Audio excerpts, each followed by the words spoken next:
You're sitting across from someone you love, and you feel it rising, that heat in your chest, the tightness in your throat. They said something, maybe it was nothing, maybe it cut deep, but it doesn't matter now because the wave is coming and you know what happens next. You snap. Words fly out that you can't take back. The look on their face changes. And in that moment, you just burned something down that took years to build. 5 seconds of lost control, a lifetime of consequence. Or maybe it's at work. Your boss questions your judgment in a meeting. Everyone's watching. And instead of responding with clarity, you get defensive. Your voice rises, and now you're not just wrong about the project. You're the person who can't handle feedback. The opportunity you wanted, gone, given to someone who kept their composure. This is the invisible prison. You don't see the bars because they're made of your own reactions. Most people spend their entire lives as passengers in their own emotional vehicle, hands off the wheel, just along for the ride while anger drives them into walls, fear keeps them parked, and anxiety makes them swerve into oncoming traffic. And here's the brutal truth. Every single thing you want in life, every relationship, every achievement, every moment of peace exists on the other side of emotional control. Without it, you're not living your life. Your emotions are living it for you. And there's a reason this keeps happening, a reason you keep swearing you'll do better next time, and then you don't. It's not weakness, it's biology. Inside your brain, there's a structure called the amygdala. It's ancient, primitive, and it has one job: keep you alive. When it perceives a threat, real or imagined, it hijacks your entire system in milliseconds. It floods your body with cortisol and adrenaline, shuts down your prefrontal cortex, the part of your brain responsible for logic, reasoning, and self-control, and it turns you into a reactive animal. This was useful 10,000 years ago when threats were tigers and rival tribes. React first, think later, survive. But here's the problem: your amygdala can't tell the difference between a tiger and a text message. It can't distinguish between a physical threat and someone cutting you off in traffic, or your partner forgetting to do the dishes, or your coworker taking credit for your idea. To your amygdala, it's all the same. Threat detected. Override rational thinking. React now. And in the modern world, this survival mechanism that kept your ancestors alive is the exact thing destroying your life. You're running software designed for the savannah in an environment that requires surgical precision. Your boss isn't trying to kill you, but your body responds like they are. That notification that made you anxious, not a predator, but your nervous system doesn't know that. So it prepares you to fight or flee. And since you can't do either in a board meeting or at the dinner table, that energy turns inward or explodes outward in ways that make everything worse. You are quite literally being controlled by a part of your brain that thinks you're still running from predators in the wild. And until you understand this, until you see the mechanism, you'll keep losing to it. Every single time something triggers you, you're not choosing your response. Your amygdala is choosing for you. And it's choosing based on a world that no longer exists. Let's talk about what this actually costs you in reality. Career. Done. You think they promote people who can't regulate themselves under pressure.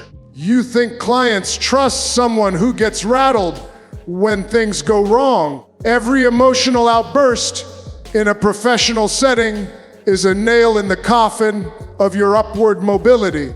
You might be the most talented person in the room, but if you're also the most volatile, you're not getting the promotion. You're getting managed, relationships destroyed. Every time you react instead of respond, you're making a withdrawal from the trust account, and most people are overdrawn. They've snapped at their partner so many times that love has turned into walking on eggshells. Intimacy becomes damage control. And one day they wake up alone, wondering what happened. And the answer is simple: you happened. You couldn't control yourself, so they left. Health ruined. Chronic emotional reactivity keeps your body in a constant state of stress. Your cortisol levels stay elevated. Your immune system weakens. Your cardiovascular system takes a beating. Every time you lose control, you're not just damaging your day, you're damaging your body at a cellular level. Anxiety disorders, depression, heart disease, these aren't just random occurrences. They're often the compounded result of years of emotional dysregulation. And here's the part that should terrify you: it compounds. Every uncontrolled reaction doesn't just affect that moment, it affects how people see you, how you see yourself, how your brain wires itself for the future. You're literally training yourself to be less in control with every outburst. You're digging the groove deeper, making the pattern stronger. And the cost isn't just what you lose in the moment. It's who you don't become over the years. The version of you that could have built something great, gone, replaced by someone who keeps starting over because they keep burning everything down. But here's where everything changes. Here's the shift that separates people who live reactive lives from people who live sovereign ones. Emotions are not orders, they are data. When you feel anger, that's not a command to yell, it's information. Something in your environment has violated your expectations or boundaries. When you feel fear, that's not a command to run or freeze. It's a signal that you're perceiving risk, real or imagined. When you feel sadness, that's not a mandate to collapse. It's feedback that something you valued has been lost or is threatened. Your emotions are a dashboard, not a steering wheel. And the moment you understand this distinction, you take back control. Most people think emotional mastery means suppression. Grit your teeth, push it down, be stoic. That's not mastery. That's repression. And repressed emotions don't disappear. They accumulate, and eventually they explode with more force than if you dealt with them in real time. Real emotional control isn't about denying what you feel. It's about creating space between what you feel and what you do. It's about inserting consciousness into the gap between stimulus and response. Viktor Frankl said it best: between stimulus and response there is a space. And in that space is our power to choose our response. And in our response lies our growth and our freedom. That space, that's where you live now. Not in the reaction, not in the automatic pattern. In the space, emotions will come. They always do. But they don't get to decide what you do next. You do. They're visitors, not commanders. They knock on the door, you acknowledge them, and then you decide whether to let them in or send them away. This is sovereignty, not the absence of feeling, but the presence of choice. So how do you actually do this? How do you create that space when your amygdala is screaming and your body is flooded with chemicals designed to make you react right now? Let me give you the protocol. First, the pause practice. The moment you feel the surge, you stop. Not metaphorically, literally. You pause your body, Freeze your hands. Close your mouth. Take one deep breath. This does something critical. It interrupts the automaticity. Your amygdala is fast, but it's not infinite. It needs you to act immediately to maintain control. When you pause, you're introducing a circuit breaker. You're giving your prefrontal cortex a chance to come back online. Just 5 seconds can change everything. In that pause, you're not deciding what to do yet. You're just deciding not to do the automatic thing. That's step one. Second, label the emotion. Out loud if you can, in your head if you can't. Say it plainly, I'm feeling angry right now. I'm feeling anxious. I'm feeling hurt. This technique called affect labeling has been studied extensively. When you name an emotion, you activate different parts of your brain. You're shifting from the emotional center to the linguistic center, and that shift alone reduces the intensity of what you're feeling. It's like turning down the volume. You're not saying the emotion is wrong or shouldn't be there. You're just acknowledging it, and that acknowledgement creates distance. You're observing the feeling instead of being the feeling. Third, body first. Your emotions live in your body before they live in your mind. Your chest gets tight, your jaw clenches, your shoulders rise, your stomach knots. So you have to address the body to address the emotion. Unclench your jaw, drop your shoulders, slow your breathing. 5 seconds in through your nose, 7 seconds out through your mouth. Do this 3 times.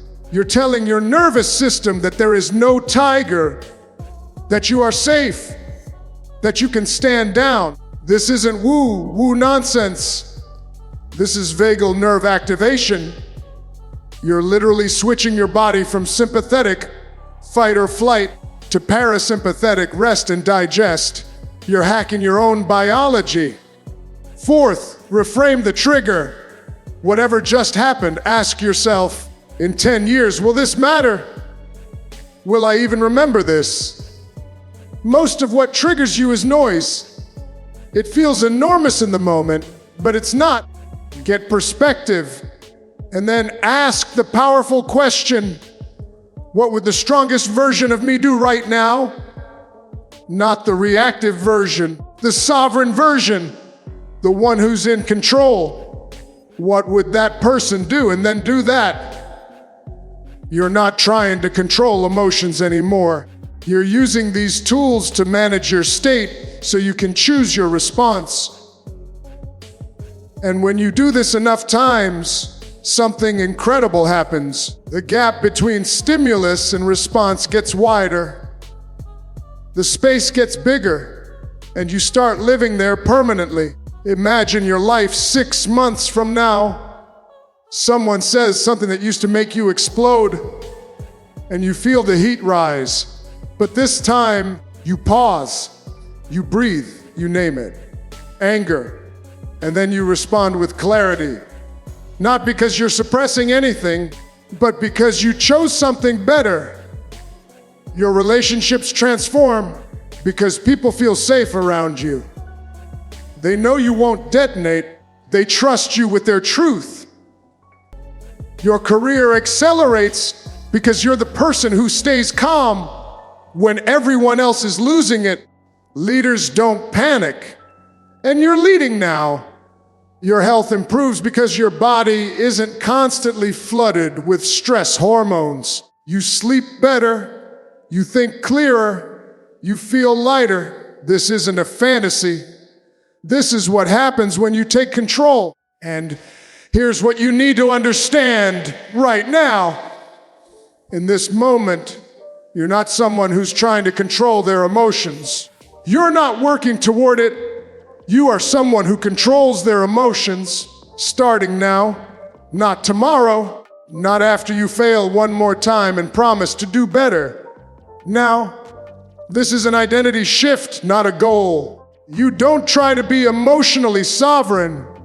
You are emotionally sovereign.